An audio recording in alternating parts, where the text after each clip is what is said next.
అణుజీవ శాస్త్రంలో మనకి ఉన్నటువంటి ఒకే ఒక లెసను అణుస్థాయి ఆధారిత అనువంశికత. దీంట్లో ముఖ్యమైనటువంటి ఒక టాపిక్ ఏంటంటే డిఎన్ఏ ప్రతికృతి. ఏంటి డిఎన్ఏ ప్రతికృతి అంటే ఏంటి? ఒక డిఎన్ఏ అణువు నుంచి రెండు పిల్ల డిఎన్ఏ అణువులు ఏర్పడడాన్నే డిఎన్ఏ ప్రతికృతి అంటారు. దీన్ని 1953లో వాట్సన్ మరియు క్రిక్ అనేటువంటి ఇద్దరు శాస్త్రవేత్తలు కనుక్కోవడం జరిగింది. వీరే డిఎన్ఏ యొక్క నిర్మాణాన్ని ద్విసర్పిల నమూనా అంటాం, దాన్ని కూడా ప్రతిపాదించడం జరిగింది. Okay, today's our topic is DNA replication in molecular biology. There is only one lesson, that is the molecular basis of inheritance, in which the most important topic in IP point of view, okay, that is DNA replication. What is the DNA replication? Formation of two daughter DNA molecules from one DNA molecule is called as DNA replication, which was discovered in 1953. You know, Watson and Crick, they proposed the double helix model of the DNA molecule and also replication of the DNA. DNA ప్రతికృతి జరిగేటువంటి విధానాన్ని ఏమంటారు అని పరిశీలించినట్లయితే అర్ధ సంరక్షక విధానము అంటారు. Watson Crick అనేటువంటి వాళ్ళు అర్ధ సంరక్షక విధానంలో జరుగుతుందని చెప్పారు. అంటే ఏంటి? ఒక డిఎన్ఏ నుంచి ఏర్పడినటువంటి రెండు పిల్ల డిఎన్ఏ అణువులో రెండు పోచలు ఉంటాయి ప్రతి డిఎన్ఏలో కూడా. అందులో ఇప్పుడు ఇది ఒక డిఎన్ఏ, దీని నుంచి రెండు పిల్ల డిఎన్ఏలు ఏర్పడాయి. ఇట్లా ఏర్పడినటువంటి డిఎన్ఏలో ఈ రెండు పోచల్లో ఒకటేమో మాతృ డిఎన్ఏ నుంచి వస్తుంది, ఒకటేమో కొత్తగా తయారవుతుంది.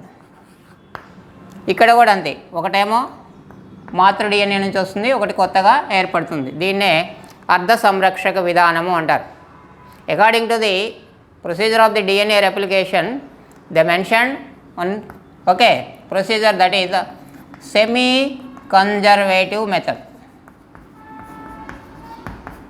Semi conservative replication occurs in semi conservative method. Semi conservative method means formation of two daughter DNA from one parent DNA. Okay, in two daughter DNA, already you know each DNA contains two strands. Out of two strands, one strand is old, means that derives from the parent DNA, and another strand is newly synthesized. So half is old, half is new, since half is conserved, that's why that is called as semi conservative method. Okay, మరి సంరక్షక విధానం ఏ విధంగా జరుగుతుంది DNA ప్రతికృతి విధానము అని పరిశీలించినట్లయితే ఏమేం కావాలి? మరి ఇది ఒక సంక్లిష్టమైనటువంటి చర్య. Okay, it is a complex process. DNA replication is highly complex process and also energy required process. చాలా సంక్లిష్టమైనటువంటి చర్య మరియు శక్తి అవసరమైనటువంటి చర్య. ఎందుకని? డిఎన్ఏలో ఏముంటాయి మనందరికీ తెలుసు, న్యూక్లియోటైడ్లు ఉంటాయి. ఈ న్యూక్లియోటైడ్లు అనేక వేల సంఖ్యలో ఒకదానితోనొకటి పుంజీకరణం చెందాలి, దాన్నే పాలిమరైజేషన్ అంటారు. ఈ పుంజీకరణం చెందాలి అంటే కొన్ని ఎంజైమ్లు అవసరం, కొంత శక్తి కూడా చాలా అవసరం. కాబట్టి మరియు ఈ న్యూక్లియోటైడ్లు కూడా ఇష్టం వచ్చినట్టు పుంజీకరణం చెందడానికి కుదరదు. అంటే ఒక ఖచ్చితత్వం అనేది కావాలన్నట్టు. ఆ ఖచ్చితత్వం లేకుండా ఇష్టం వచ్చినట్టు న్యూక్లియోటైడ్లు పుంజీకరణం చెందితే ఉత్పరివర్తనాలకు దారితీస్తుంది. కాబట్టి ఇందులో పాల్గొనే ఎంజైమ్లు కూడా చాలా ఖచ్చితంగా పనిచేస్తాయి. అది దీని యొక్క ప్రత్యేకత. So you know the DNA is nothing but made up of with the nucleotides. Polynucleotide strand, DNA is nothing but. So the polymerization of the nucleotides is highly complex process, highly energy required process, and also that is the accurate process. The accurate and energy required process carried out by some accurate and some specific enzymes. These enzymes are very accurate and in definite manner they complete the replication. That is also most important. ఎందుకని అంటే ఇప్పుడు మనం for example, if nucleotides polymerization occurs in indefinite manner, what will happen? It leads to the mutations. Mutations means it leads to abnormal conditions. That's why to avoid this abnormality, nucleotides must be polymerized in particular sequence only, that is carried out by enzymes. మరి ఏం enzymes కావాలి DNA ప్రతికృతికి అని పరిశీలించినట్లయితే ముఖ్యంగా కావాల్సింది ఏంటంటే DNA dependent, DNA ఆధారిత DNA polymerase. మనకి ప్రతికృతిని పూర్తి చేసే ఎంజైమ్ ఏంటంటే ఇదే ముఖ్యంగా. The replication is carried out by the most important enzyme, that is the DNA dependent DNA polymerase. Next RNA primer. ఇంకోటి ఏంటంటే ఆర్ఎన్ఏ ప్రైమర్ అంటారు. ఇదేంటంటే ఒక ఆర్ఎన్ఏ మొక్క, న్యూక్లియోటైడ్లు సమూహం అన్నట్టు, అది కూడా కావాలి. ఇదేం చేస్తుంది అంటే ప్రారంభిస్తుంది, ప్రతికృతిని ప్రారంభించేటువంటిది. అంటే ప్రారంభం కావాలంటే దాని అంతటికి అది ప్రారంభించలేదు, డిఎన్ఏ పాలిమరేజ్ ఈ ఆర్ఎన్ఏ ప్రైమర్ ఉంటే ప్రారంభించడం జరుగుతుంది. దీంతోపాటు డిఎన్ఏ లైగేజ్ అనేటువంటి ఇంకొక ఎంజైమ్ కూడా కావాలి. ఇదేం చేస్తుందంటే డిఎన్ఏ మొక్కల్ని అతికిస్తుంది.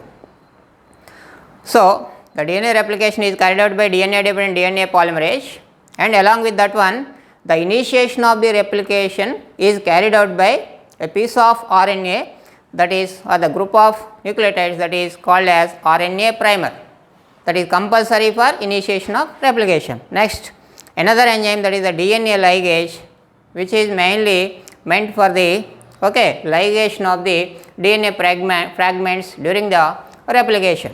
ఇప్పుడు చూద్దాం మరి ఏ విధంగా జరుగుతుంది,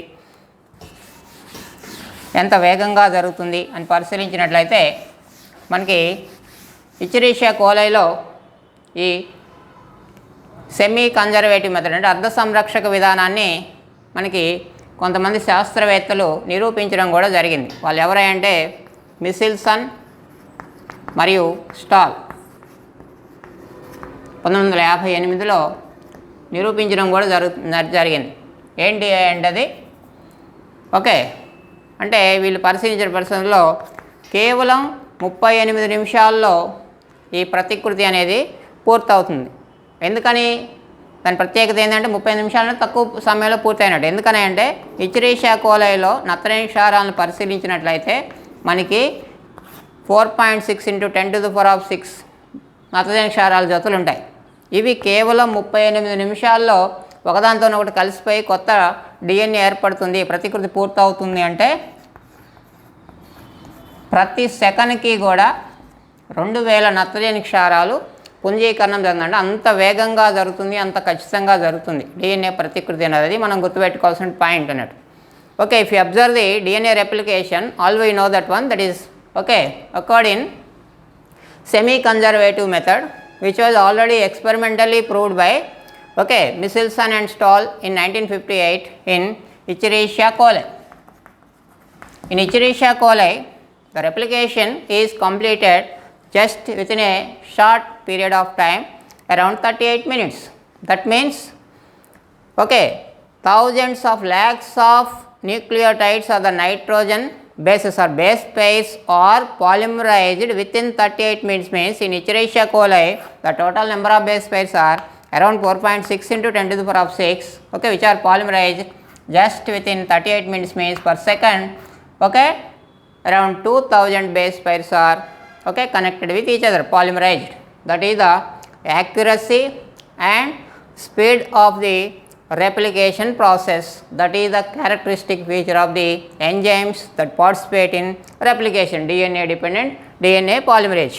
And human beings also, you know that the mainly 6.6 × 10⁹ base pairs are present in diploid genome of human beings. That also completed within time. అదేనా అంటే మనకి మానవుల్లో తీసుకుంటే అయితే ద్వైస్థితిక డిఎన్ఏలో క్రోమోజోముల్లో 6.6 × 10⁹ బేస్ పైర్స్ ఉంటాయి, అంటే నత్రజని క్షారాల జతలు ఉంటాయి. అవి కూడా అంత వేగంగా మనకి పూర్తి కావటం జరుగుతుంది. మరి ఎక్కడ జరుగుతుంది ప్రతికృతి అనేది పరిశీలించినట్లయితే కణ విభజన జరిగేటప్పుడు మనకు తెలుసు కణచక్రం అనేది ఉంటుంది. ఈ కణచక్రంలో ఎస్ ఉపదశలో మనకి నిజ కేంద్రక జీవుల్లో ప్రతికృతి అనేది జరగడం జరుగుతుంది. In eukaryotic organisms, during cell cycle, you know, my cell cycle means what happens, each cell divides into 2 daughter cells. At the same time the DNA also gets doubled during the S sub phase. S sub phase means the DNA replication is completed in S subphase. That is also most important. Okay, now let's see the process of replication. DNA ప్రతికృతి ఏ విధంగా జరుగుతుందో పరిశీలిద్దాం. DNA ప్రతికృతి ఏ విధంగా జరుగుతుంది అంటే రెండు పోచలు DNA ప్రతికృతి ప్రారంభమయ్యేటప్పుడు ఇట్లా ఉంటుంది. ఇట్లా DNA ఉన్నప్పుడు ఈ రెండు పోచలు కూడా ఒకదానితోనొకటి బాగా మెలిపడి ఉంటాయి. అంటే శక్తివంతంగా మెలి తీయటం అనేది చాలా శక్తి అవసరం. ఓకే, మరి ఎక్కడ పడితే అక్కడ DNA అనే రెండు పోచలు పూర్తిగా దాని పొడవున విడిపోవు. ఒక ప్రత్యేకమైనటువంటి నిర్దిష్టమైనటువంటి ప్రదేశంలో మాత్రమే ఈ రెండు పోచలు ఒకదాని నుంచి ఒకటి విడిపోతాయి. ఆ ప్రదేశాన్ని ఏమంటారు అంటే ప్రతికృతి పాయ అంటారు. దాన్ని replication fork.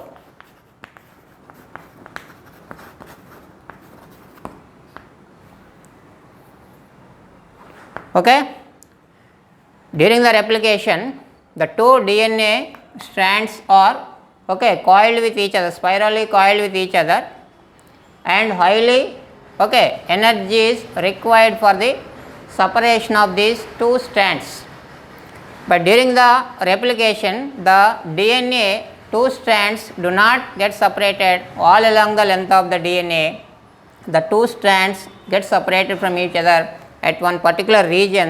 That region is called as replication fork. This is the replication fork. Next, తర్వాత ప్రతికృతి జరిగేటప్పుడు ఈ రెండు పోచలు కూడా మూస ఫలకాలుగా వ్యవహరిస్తాయి. During the replication two strands act as templates. 5' to 3' direction strand, 3' to 5' direction. Both act as templates. This is the one strand, this is the second strand. This acts as template, this acts as templates.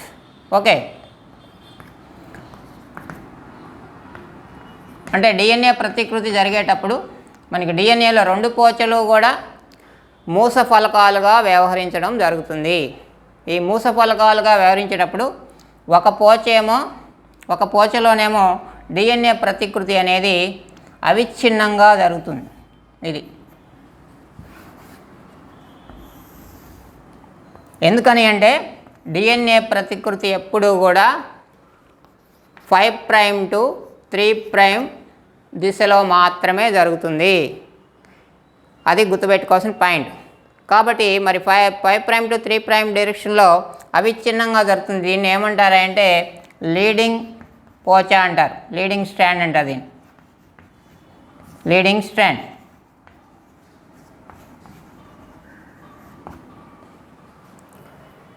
మరి ఏది leading strand అవుతున్నప్పుడు 3' to 5' మూస ఫలకంకి ఎదురుగా జరిగేటువంటి పుంజీకరణంలో leading pouch అనేది ఉంటుంది. అది గుర్తుపెట్టుకోవాల్సింది. మరి ఇంకొక పోచ్ ఉంది. దీంట్లో ఏమవుతుంది అంటే మనకి పుంజీకరణము అనేది విచ్ఛిన్నంగా జరుగుతుంది, అంటే ముక్కలు ముక్కలుగా జరుగుతుంది. తర్వాత ఈ ముక్కలు కలిసిపోతాయి. దీన్ని ఏమంటారు అంటే వెనుకబడిన పోచ లేదంటే లాగింగ్ స్ట్రాండ్ అంటారు.